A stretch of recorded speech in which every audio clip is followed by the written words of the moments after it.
Il faut que tu prophétises encore sur un grand nombre de peuples et de nations et de langues et de rois.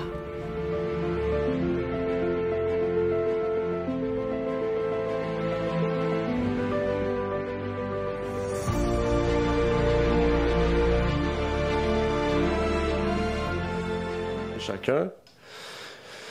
Donc, j'espère que vous allez bien en cette journée de sabbat, auquel nous allons donc... est-ce que tu enregistres? Okay. Auquel nous allons donc réviser la leçon de l'école du sabbat, qui était la période du jugement, partie 2. Donc, ça sera la dernière partie en lien avec la période du jugement.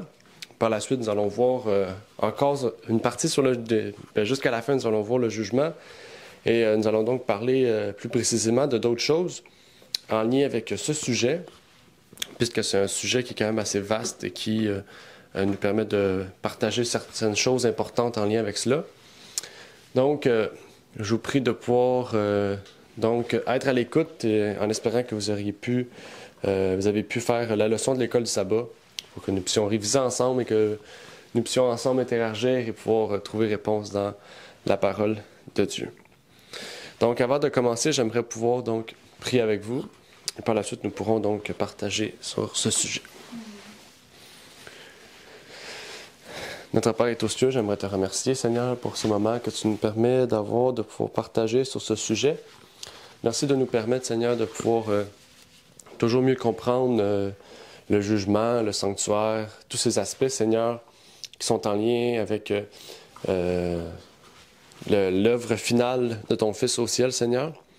Que tu puisses nous permettre de mieux comprendre ce que tu veux nous révéler en lien avec ce sujet et cela, Seigneur. Et que tu puisses nous permettre aussi de poser nos questions, de pouvoir donner nos commentaires et de pouvoir toujours mieux comprendre et mieux approfondir ce que tu veux nous révéler en lien avec ce sujet.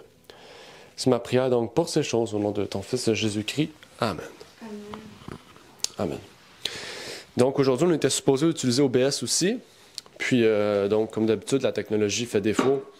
Donc, je ne sais pas pourquoi OBS ne veut pas partir la caméra virtuelle. Donc, je vais essayer de régler le problème après l'église, dans l'optique de pouvoir utiliser OBS donc, dans les prochaines fois pour, encore une fois, économiser du temps et pouvoir donner davantage de temps pour d'autres choses. Donc, aujourd'hui, comme on a dit tout à l'heure, on va parler du jugement. Et plus particulièrement, aujourd'hui, nous allons voir l'optique du jugement et des 2300 soirs et matins en parlant encore des 70 semaines. Et on parle souvent ces temps-ci des 70 semaines. C'est vraiment, on pourrait dire, un add-on. J'ai pas fait exprès de pouvoir partager cela. On a partagé les 70 semaines en lien avec le sanctuaire, en lien avec la prophétie.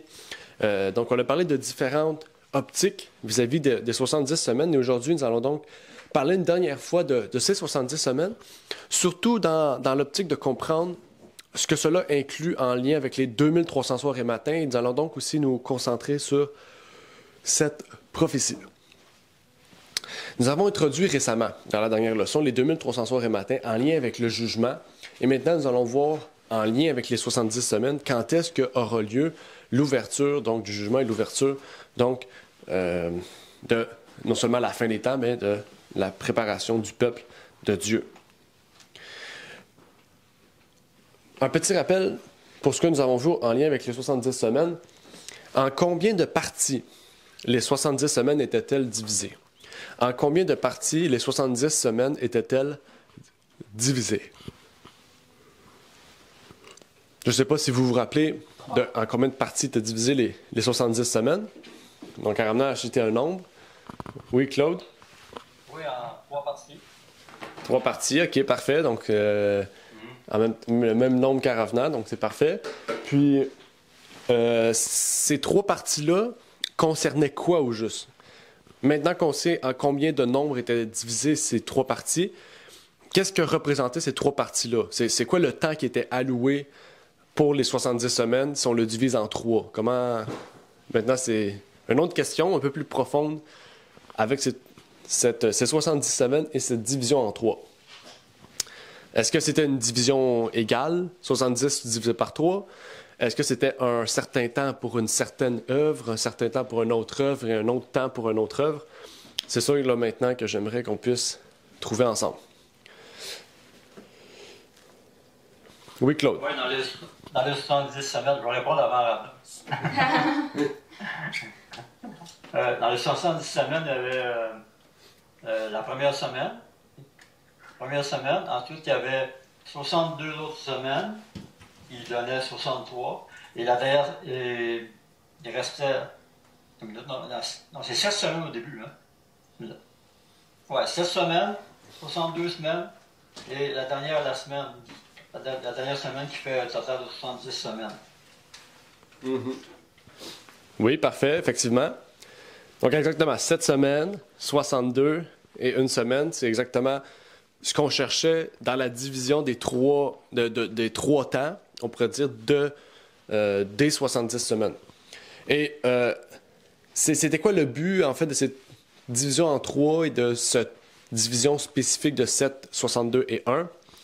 En fait, il y avait 7 semaines pour la construction du temple de Jérusalem, 62 semaines pour la venue du Christ, du Messie, du Oint.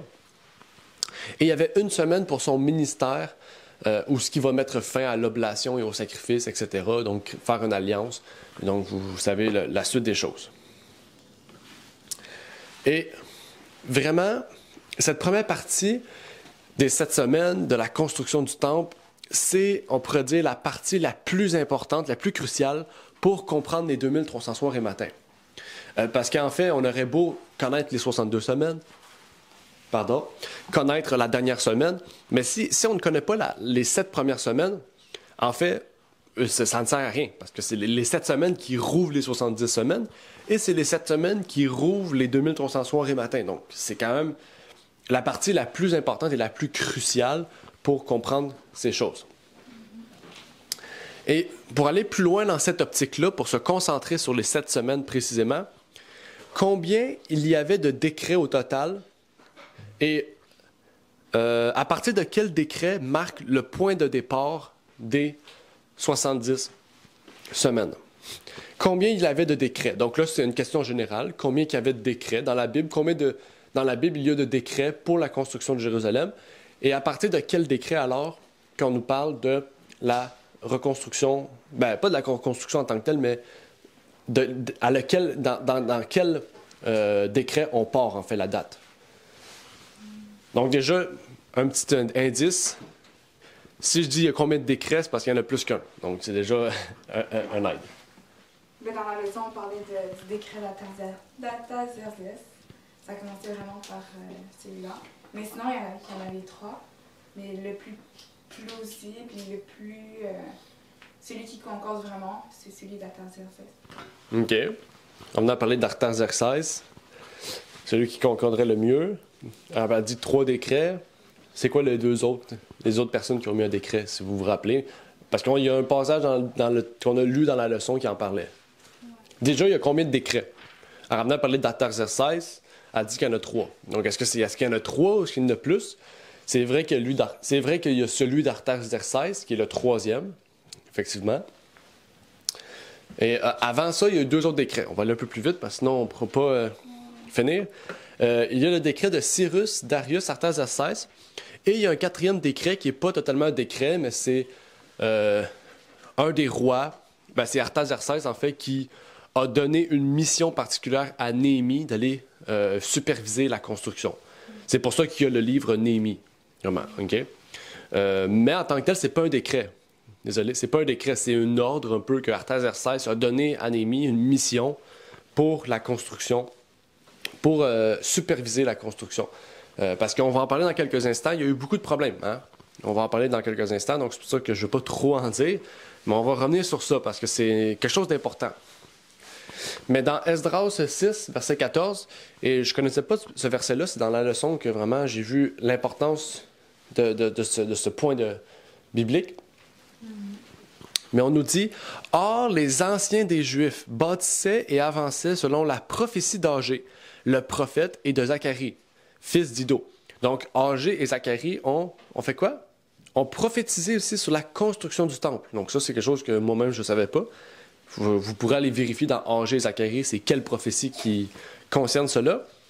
Mais ça dit, « Ils bâtirent donc et achevèrent d'après l'ordre du Dieu d'Israël et d'après l'ordre de Cyrus, de Darius et d'Artaxerxès, roi de Perse. » Donc, c'est pas... Qu'est-ce que je veux dire par là? C'est qu'aujourd'hui, les chrétiens prennent, par exemple, celui de Cyrus pour partir la date, celui de Darius pour partir la date, ou celui d'Artaxerxès.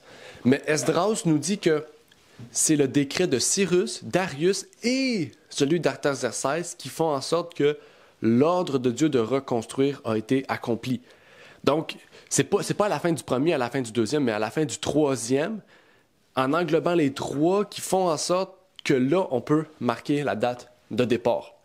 Et c'est de là, donc, d'après le texte d'Esdras, je pense qu'il est très clair, que la date de 457 avant Jésus-Christ a été gardée. Okay? Il y en a qui disent que c'est 458, mais la plupart des historiens sont d'accord que c'est 457. Donc, c'est pour ça qu'on a gardé 457. Okay? Et bibliquement, ben, c'est viable, c'est vérifiable et c'est vrai. Et dans le livre d'Uriah Smith, Histoire du prophète Daniel, donc le livre prophétique que Uriah Smith a écrit, on nous dit « Jérusalem était soumise au gouvernement perse jusqu'au jour d'Esdras sous le règne d'Artaxerxès. Okay?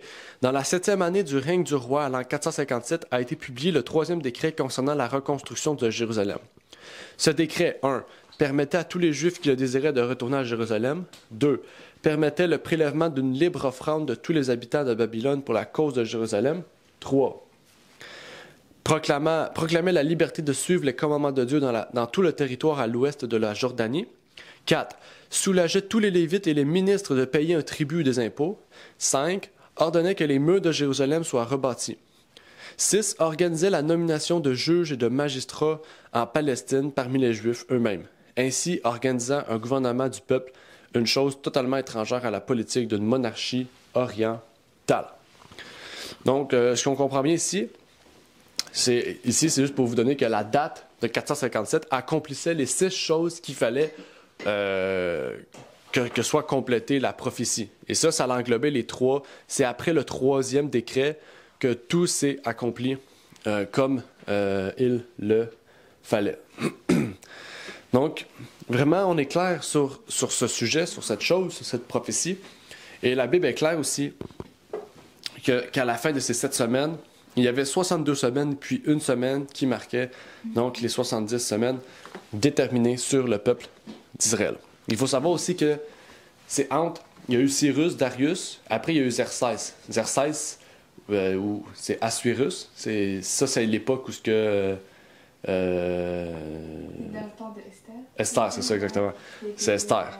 C'est là où ça dit à l'époque terrible, ça dit en les temps difficiles. Xerxès a vraiment tout détruit les 2 décrets qui étaient avant. Il voulait détruire, en fond, Haman voulait détruire les Juifs. Donc là, c'était une époque difficile. Puis après ça, il y a eu Artaxerxès. Où là, il y a l'histoire d'Esdras et de Néhémie. Donc vraiment. Donc avançons avec Daniel. 9, verset 25, qui dit « Sache-le donc et comprends, depuis l'émission de la parole ordonnant de retourner et de rebâtir Jérusalem jusqu'au Christ le conducteur, il y a 7 semaines et 62 semaines. Les places et les fossés seront rétablis, mais à un temps fâcheux. » Donc là, on a parlé de Xerxès et des difficultés, parce qu'entre Cyrus, Darius et Artaxerxès, il y a eu Xerxès ou Assuérus dans la Bible, qui est le même roi. Et ça a été un temps difficile pour les Juifs, une persécution qui est arrivée, et ça leur ralentit beaucoup la construction du temple, etc. Et donc ça fait partie d'un des temps fâcheux. Mais il y a d'autres choses aussi qui est à compléter dans cela. Parce que là, ça, c'est du côté de Perse. Mais du côté de Jérusalem, est-ce qu'il y a eu des difficultés? C'est la question auquel on devra voir. Est-ce qu'il y a quelque chose qui a ralenti le travail de la construction du temple? Qu'est-ce qui a en fait complété la prophétie ici qui dit que la construction sera faite en des temps fâcheux ou à un temps fâcheux? Donc, qu'est-ce qui prouve cela? Quelle preuve qu'on a bibliquement que la construction s'est faite à un temps fâcheux? Moi, je pense que dans le livre d'Esdras, il y avait des personnes qui mettaient des bâtons dans les roues pour la construction du temple. je ne me souviens pas trop de l'histoire, là, quand même, ça fait longtemps que. Mais il y avait un groupe de personnes là, qui faisaient tout en son pouvoir pour empêcher la construction du temple. Donc, il essayait de. Je pense qu'il essayait de. Je sais pas, essayer de faire les pots de vin avec le roi, là, mais ainsi de suite. Puis il a influencé le roi pour dire d'arrêter d'envoyer de l'argent, d'envoyer des matériaux, peu importe. En gros, c'est ça, là. Oui, exactement. T'es très proche, Claude. C'est ça. Il manque juste le nom des individus, mais sinon, c'est exactement ça. Il donnait des pots de vin. C'était pas au roi qui donnait des pots de vin, mais c'était on pourrait dire au superviseur de la construction du temple. Dans le fond, il donnait des pots de vin à ces gens-là pour les payer, pour qu'ils arrêtent, dans le fond, de travailler. T'sais, pour qu'ils arrêtent de superviser, puis que les gens du peuple, qu'ils s'en aillent, ils perdent courage, puis qu'ils s'en aillent. Et il y a un nom particulier. Tu sais, il faut se dire, c'est à l'époque que les Juifs, où que les Hébreux allaient devenir les Juifs. Parce que là, c'était plus l'Israël, ça s'appelait la Judée. Ils devenaient officiellement des Juifs en construisant ces choses. Et on sait que les Juifs ont une haine envers un groupe en particulier. Quel groupe les Juifs avaient une haine envers eux? C'est le groupe que Claude parle, là. C'est juste qu'il avait oublié le nom, mais la Bible est... Les Romains? Ah non, c'est pas les Romains n'existaient pas. Ben, existaient, mais c'était à Rome. C'était pas la nation qu'on connaissait, là. Même Jésus en parle, là. Il y a genre 3 histoires avec ça. Ben oui, c'est ça, exactement. Ils étaient vraiment comme contre et tout, parce qu'il y en a qui avaient un temple, et qui disaient que leur temple était faux. C'était les Samaritains. Dans le Prophète et Roi, on lit, en lien avec les Samaritains, « Persistant dans leur hostilité, les Samaritains découragèrent le peuple de Juda, ils l'intimidèrent pour l'empêcher de bâtir, et ils gagnèrent à prix d'argent des conseillers pour faire échouer son entreprise. Il en fut ainsi pendant toute la vie de Cyrus, roi de Perse, et jusqu'au règne de Darius, roi de Perse. Par de faux rapports, ils suscitèrent la défiance dans les esprits, promptes à la suspicion. Cependant, les forces du mal furent tenues en échec de longues années, et le peuple de Juda put continuer à travailler librement à l'érection du temple. » Donc, exactement.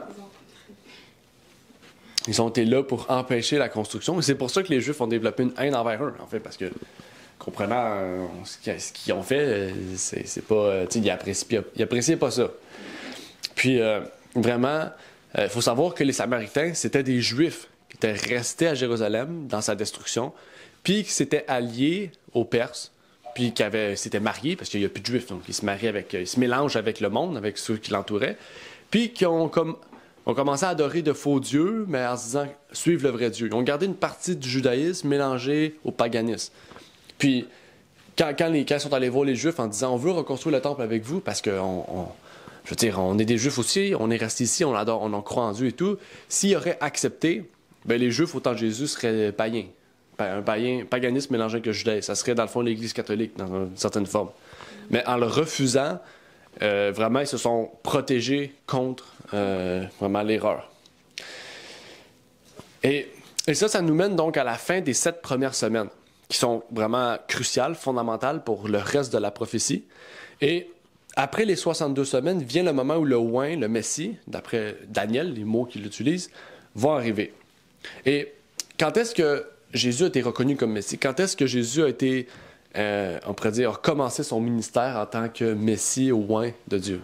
Lorsqu'il voit les cieux se fait entendre, et que Dieu dit, « Voici mon fils bien-aimé en qui j'ai mis toute ma confiance lors du baptême de Jésus. » Oui, exactement. À son baptême. Au baptême de Jésus, son ministère de 3 ans et demi a débuté pour par la suite être crucifié et ressuscité. Et il faut savoir que par la suite, il restait un autre 3 ans et demi.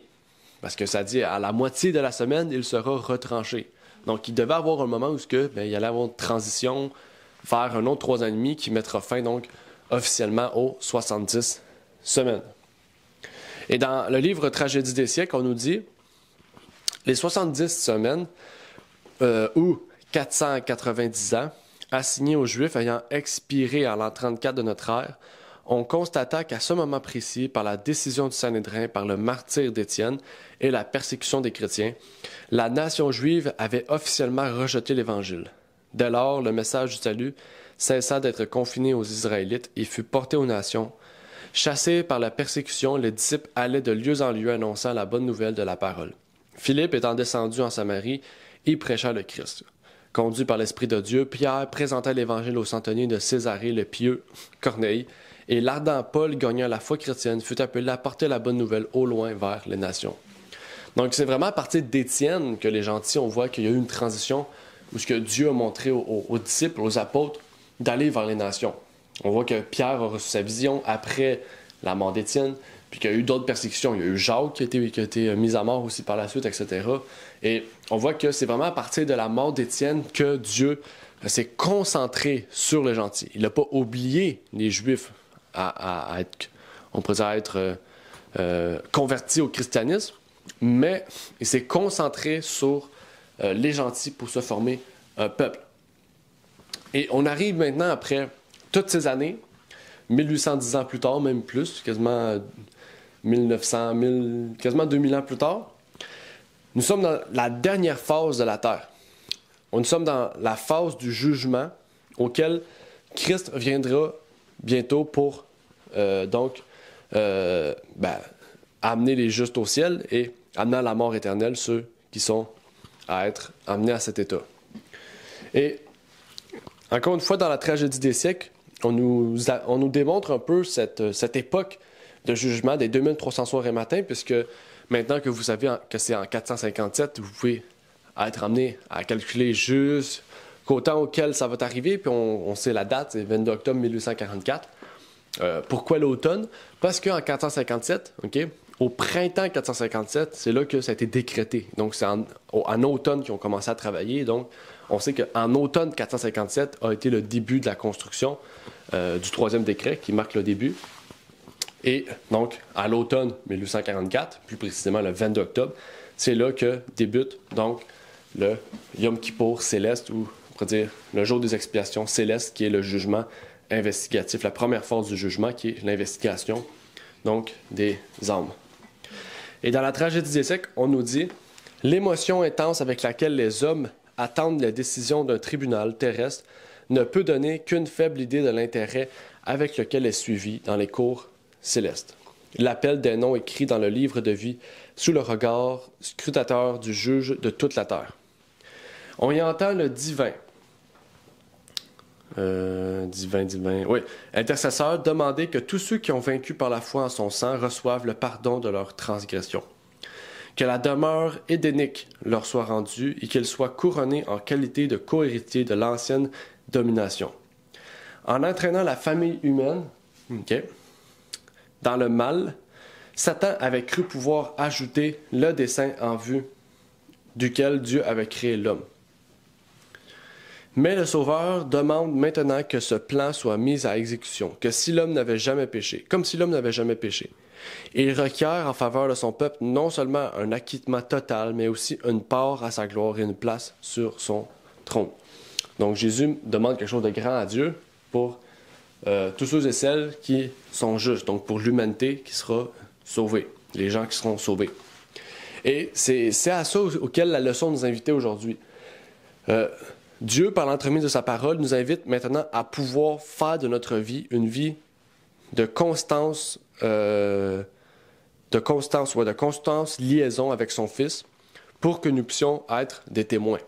Il veut justement nous rendre, Jésus veut témoigner devant son Père pour que nous puissions avoir une part de son trône, une part de sa gloire, une place sur son trône et une part de sa gloire. Mais pour cela, il nous faut être juste, il nous faut être déclaré juste, il nous faut être déclaré saint. Donc, ça ne veut pas dire parfait, mais ça veut dire que par le sang de Christ, nous pourrons être justifiés et nous pourrons être sanctifiés pour, dans tout cela, être purifiés, rendus purs. Donc, ça, c'est un processus qui doit se faire dès maintenant. C'est un processus qui, dans notre vie, peut être fait. Et que, en fait, Dieu ne nous forcera pas à faire. Il nous faut avancer avec lui et Dieu va nous accorder cela. Donc, l'appel du jour, par la fin des 2300 jours, ou 2300 soirs et matins, ou 2300 années, nous remarquons l'importance du temps que nous vivons et voyons l'importance d'avoir la foi, mais aussi nos actes en accord avec la foi auquel nous avons, ou la foi en accord avec nos actes, qui est avec le ciel. Donc, que Dieu puisse venir à notre aide, que nous puissions vraiment approfondir ce sujet, comprendre mieux ce que veut nous révéler cette leçon. C'est une plus petite leçon parce que, je veux dire, on en parle depuis quand même assez souvent de ces choses, quelques semaines. Ce soir, oui, ce soir. Oui, puis oui, exactement. Donc, vraiment, c'est pour ça que c'est plus court aujourd'hui. Mais il y avait quelques points qu'il fallait justement résumer ou revoir pour mieux comprendre encore, en lien avec le jugement, ce qu'il en est. Donc, je ne sais pas s'il y a des questions. J'ai plus de batterie aussi, mais exactement. Donc, je ne sais pas s'il y a des questions, des interventions, des commentaires en lien avec la leçon du jour. Qu'est-ce qui se passe avec ça?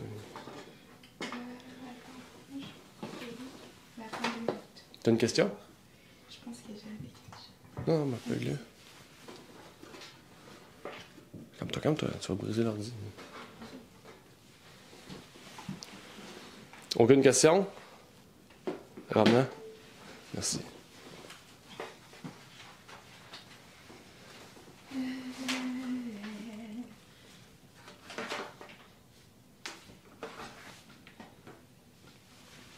Non? OK, on va prier. Ouais, la question 22, quand ça dit « Combien de temps le service dans le premier appartement du sanctuaire s'est-il poursuivi sans changement? »